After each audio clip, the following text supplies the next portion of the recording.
Hello everyone, I'm Jason Katz and my wife and myself run our seed stock operations where we run Shorthorns and Chevrolet cattle. Where's that clicker? Yeah. Oh, it's still the clicker. Oh yeah, it's on the table. Oh, Yeah, sorry about that. that should just give it a test.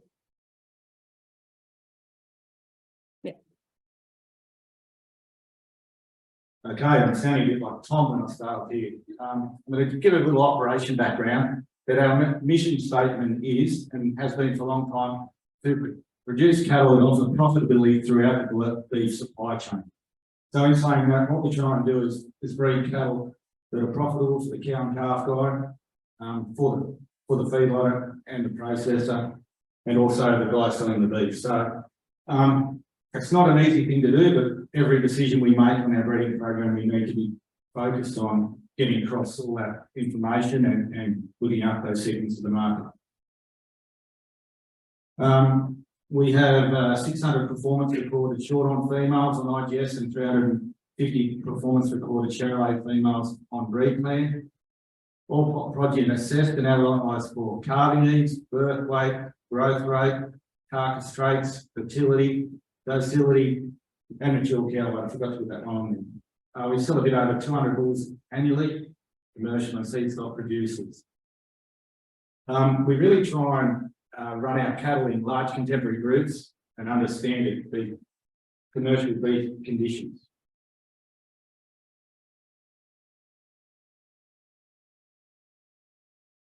And further on the cow herd, Shorthorn heifers and bulls calves are genomically tested and carcass scanned by 14 months. So we know what we can use.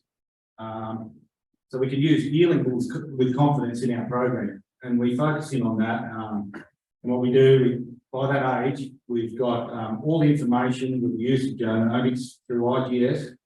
It's been a real changer for us.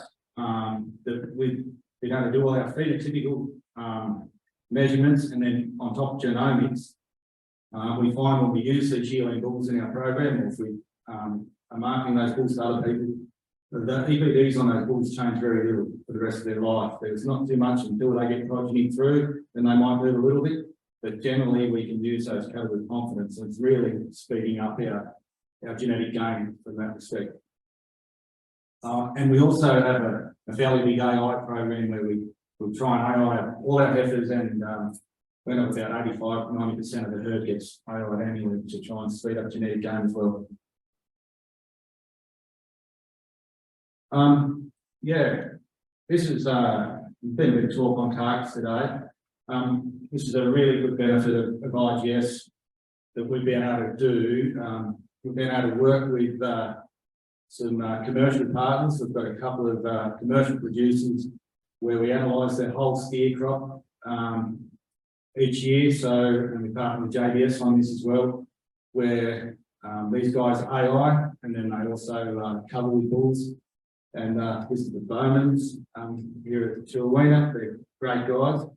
And so they'll AI with our elite size, and then they'll use cover bulls. The steers go to JBS. They go through the 1,000 guineas program, and at that end of that process, we get the carcass feedback on those steers. The only difference management-wise for these guys, all they've got to do is look up for day or week of birth, and the rest is done. If there's multiple joinings with multiple size used, we just take a DNA sample of those calves, and the system runs it's a really cheap system to run, and it's, you get a lot of good information out the other end. I guess the next thing we're working with these guys, these commercial guys, are going to start to record fertility traits, calving needs and stability and things like that, which will, yeah, the more data we can get in the system, and yeah, through IGS, it's really enabled us to get this done before with breed plan. We had to have structured bin type projects, which were, yeah, we had less control on, and yeah, it was just not as easy to run. Okay, I'll go through why we like IGS. Now I'm going to say the stuff I don't like about IGS. It's not all good, and it's not all bad.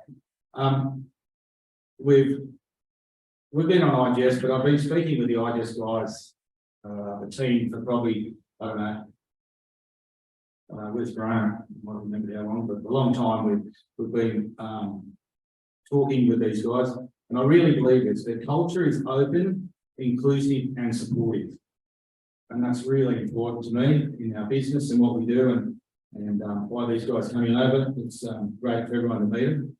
It is it's cost effective for breed societies, and that's important in today's world, that you get your genetic evaluation done at a reasonable rate.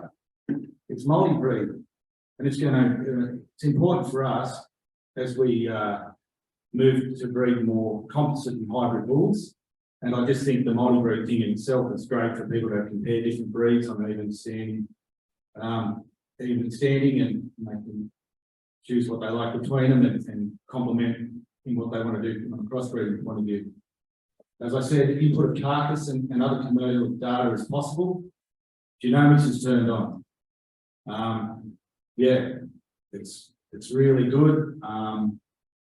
It gives us a backup on those cards and gives us a full picture of them. IGS is progressive. And what I know about the IGS team is they're always looking to how to make improvement for the beef industry and make it more,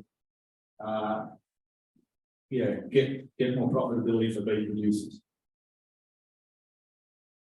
I guess what we don't like, and it's not really, these aren't really what we don't like, but I just think and I think there's quite a lot of Simmental breeders here, and they're looking to change that way too.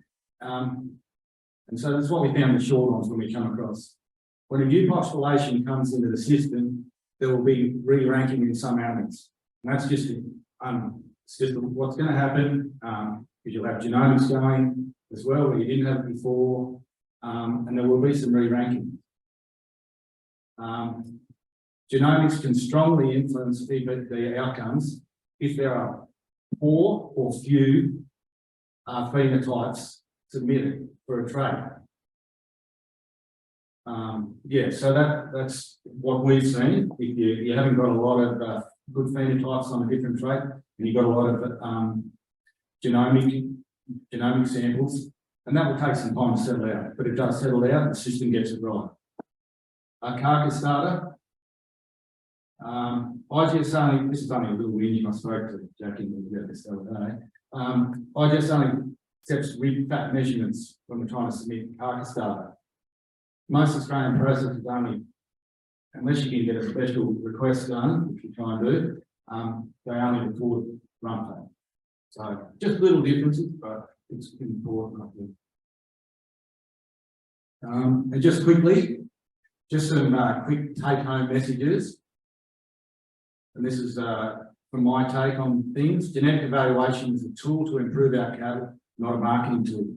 And when we make that clear delineation, it makes what we do in our own business a lot clearer of what we should focus on. When your genetic population comes on IGS, work with the genes that are performing, disregards the rest. There will be a bit of short-term pain for a lot of long-term gain. And I think that's an important point. IGS is designed to improve profitable outcomes for commercial cattle producers. If we want accurate EPDs, we need to run our cattle in similar conditions, large contemporary groups, shorter joining periods, and a lot of honesty goes a long way. Accelerated genetic gain. We can know all there is about an animal at a time. It's 12 months old by submitting all the phenotypes and genomically testing. Another message, I think, when you're introducing yourself to IGS, spend some time finding out how the traits are calculated. It does make sense when you understand how the team are doing that. Oh, and finally, enjoy your cattle and people you spend time with. That's my family. Thank you, everyone.